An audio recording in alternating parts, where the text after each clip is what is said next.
औज़ुबिल्लाहिमिनश्शैतानिर्रजीम बिस्मिल्लाहिर्रहमानिर्रहीम। मैं और राना शकील रहमान।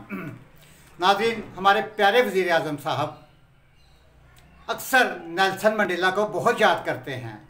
नेल्सन मंडेला उनकी एक पसंदीदा शख्सियत है और वो अक्सर अपनी तकारीर में शहबाज शरीफ को नेल्सन मंडेला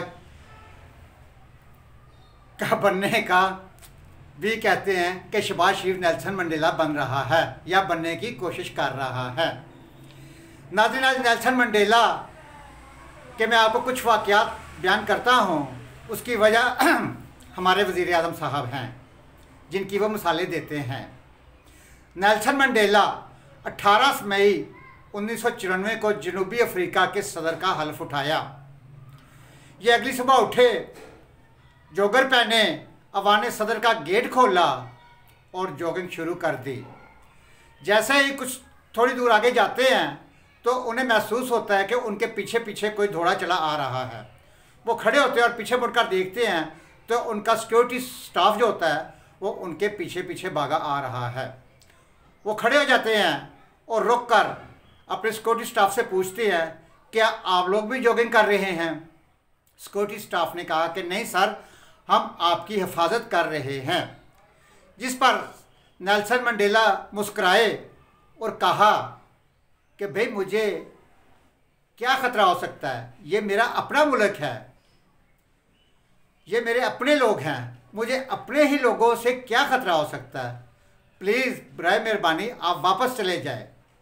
लेकिन सिक्योरिटी स्टाफ ने कहा कि नहीं सर, हम आपकी हिफाजत पर ममूर हैं और आपकी हिफाजत हमने करनी ही करनी है। थोड़ी देर बहस हुई। नेल्सन मंडेला साहब ने कहा कि अगर बहुत ज़रूरी है तो ऐसे कीजिए, मुझे सिर्फ 2 बंदे, वो भी जो एथलीट्स हों ताकि उनकी एक्सरसाइज भी होती रहे, वो मुझे दे दीजिएगा। वो 2 बंदे उनकी सिक्योरिटी पर ममूर हो गए और वो रोज़ाना इसी तरह 2 बंदों की सिक्योरिटी में जॉगिंग करने लगे। नाज़रीन, ये सिलसिला यूं ही 5 साल तक चलता रहा। नेल्सन मंडेला की 5 साल के बाद मुद्दत ख़त्म हुई। नाज़रीन, उनकी सदारत के दौरान कई वाक़यात हैं, लेकिन मैं आपको एक छोटा सा वाक़या बयान करता हूं कि वो अपने सिक्योरिटी के साथ, छोटी सी सिक्योरिटी के साथ और एक ही गाड़ी में जा रहे थे तो रास्ते में एक कैफ़े पर रुके हैं कॉफ़ी पीने के लिए। अंदर गए हैं, टेबल पर बैठे हैं, कॉफ़ी का ऑर्डर दिया तो नेल्सन मंडेला क्या देखते हैं कि सामने टेबल पर एक बंदा बैठा थर थर काँप रहा है। नेल्सन मंडेला मुस्कुराए, उठे और उस आदमी को उठाया और गले लगाया, उसको थपकी दी, हौसला दिया और वापस आ गए। कॉफ़ी पी, बाहर निकले और दोबारा सफ़र शुरू कर दिया। रास्ते में सिक्योरिटी के एक स्टाफ ने पूछा कि सर ये बंदा कौन था? नेल्सन मंडेला ने बताया कि जब मैं जेल में था तो ये उस वक़्त उस जेल में जेलर था, तो ये रोज़ाना बिला नागा मुझ पर तशद्दुद किया करता था और आज जब अचानक मैं इसके सामने आ गया हूँ तो ये डर गया है कि अब मेरी खैर नहीं है, लिहाजा इसलिए मैं उठकर उसके पास गया। क्यों? क्योंकि अब मैं मुल्क का सदर हूँ और मैं मतलब कि एक जेलर से मैं क्या इंतकाम ले सकता हूँ, बल्कि किसी से भी कोई इंतकाम नहीं ले सकता। उन्होंने 27 साल जेल में गुजारे। नेल्सन मंडेला की एक रिकॉर्ड कि उनके 27 साल दौर में जो का उनके जेल में गुजरा।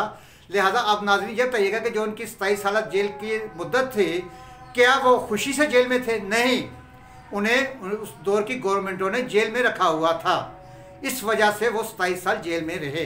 लेकिन इंतकामी सियासत नहीं की, सिर्फ़ और सिर्फ अपने मुल्क का, अपनी आवाम का सोचा और उसकी तरक्की के लिए काम किया, अपने मुल्क की तरक्की के लिए काम किया।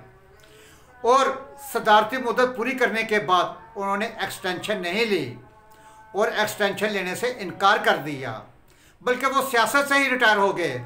हुकूमत ने इन्हें फादर ऑफ नेशन और साबिक सदर की हैसियत से ताहयात प्रोटोकॉल और सिक्योरिटी फ्राहम की। लेकिन नेल्सन मंडेला ने यह कहकर इनकार कर दिया कि मुझे अपने ही लोगों से क्या ख़तरा हो सकता है, और इनकी ज़ात का दूसरा पहलू था। वो रिटायरमेंट के बाद आम शहरी की ज़िंदगी गुजारते रहे।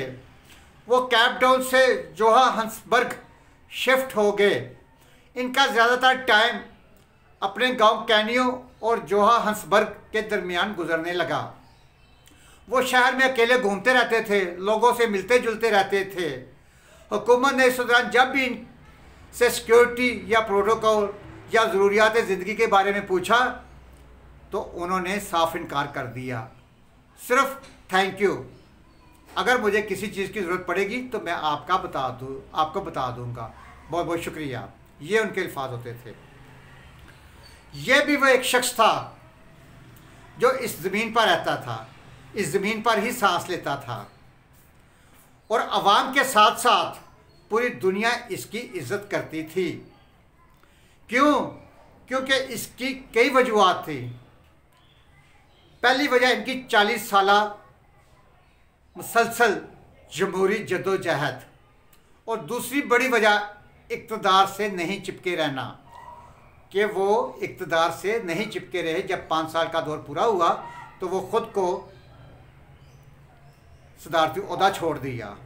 वो ताहयात सदर भी रह सकते थे, वो अपने आप को खुद ही एक्सटेंशन देते रहते, उन्हें कौन पूछने वाला था, और वो ताहयात सदर रहते, लेकिन उन्होंने ऐसा नहीं किया और ख़ुद को कुर्सी से हमेशा हमेशा के लिए अलग कर लिया, जिसके लिए वो 27 साल जेल में रहे।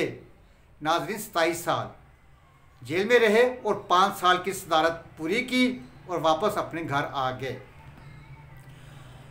और वो अगर इस आला ज़र्फ़ी का मुज़ाहरा ना करते और कुर्सी को इज़्ज़त पर फोकियत दे देते तो वो वक़्त ज़्यादा दूर नहीं था जब जनूबी अफ्रीका में गो मंडेला गो, गो मंडेला गो, गो मंडेला गो के नारे लग रहे होते और पुलिस इन्हें लोगों से आंसू गैस और लाठी चार्ज करने पर मजबूर हो जाती।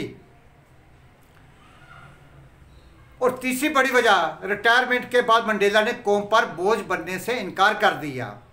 नाजरीन, ये जो प्रोटोकॉल होता है, ये जो सिक्योरिटी होती है, ये अवाम का टैक्स होता है और उन्होंने अवाम पर बोझ बनने से इनकार कर दिया।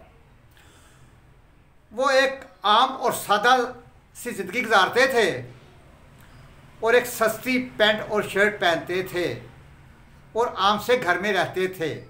इनकी सस्ती सी शर्ट बाद में मंडेला शर्ट के नाम से पूरी दुनिया में मशहूर हुई। 25 दिसंबर 2013 को वो अल्लाह को प्यारे हो गए।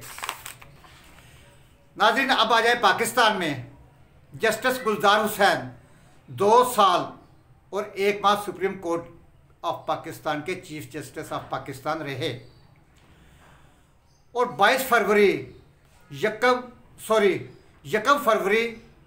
2022 को रिटायर हो गए।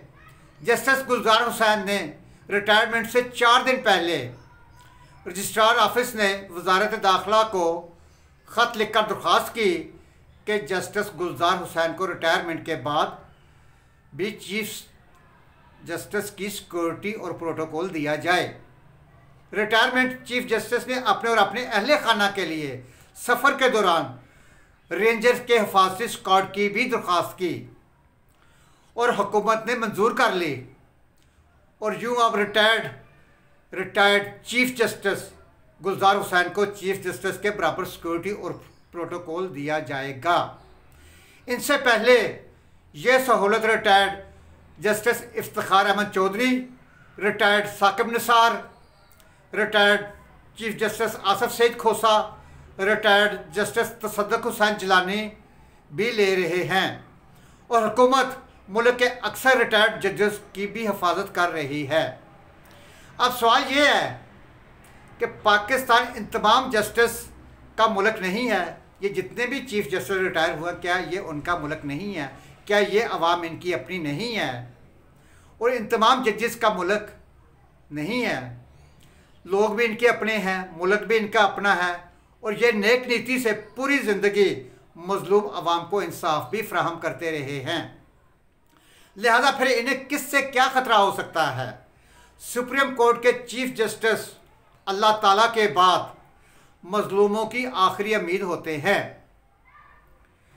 यह कलम की एक सतर से वज़ीर आज़म से लेकर सदर तक को ओहदे से हटा सकते हैं। नाज़रीन, उनकी हमारे मुल्क की बहुत सी मिसालें हैं। जुल्फ़कार अली भुट्टो, जिनको कलम के एक सतर से फांसी तक पहुंचा दिया गया था। नवाज शरीफ को एक मामूली से कामे पर घर भेज दिया गया था। यूसुफ रज़ा गिलानी की मिसाल आपके सामने है। ये रिटायरमेंट के बाद भी अपने ही मुल्क में ख़ुद को गैर महफूज क्यों समझते हैं? कहीं ये ऐसा तो नहीं कि इनकी ज़िंदगी में कुर्सी के सिवा कुछ ना हो और उन्होंने कुर्सी पर बैठकर भी लोगों को तकलीफ़ और अजियत के सिवा कुछ ना दिया हो? फैसला आप खुद कर लीजिएगा। नाज़रीन, इस प्रोग्राम के साथ इजाज़त दीजिए। अपने अपने घर का, महल्ले का, शहर का और अपने खूबसूरत प्यारे पाकिस्तान की सफाई का ख़ास ख्याल रखें। सफाई निस्फ़ ईमान, पाकिस्तान जिंदाबाद, पाइंदाबाद। अल्लाह हाफ़िज़।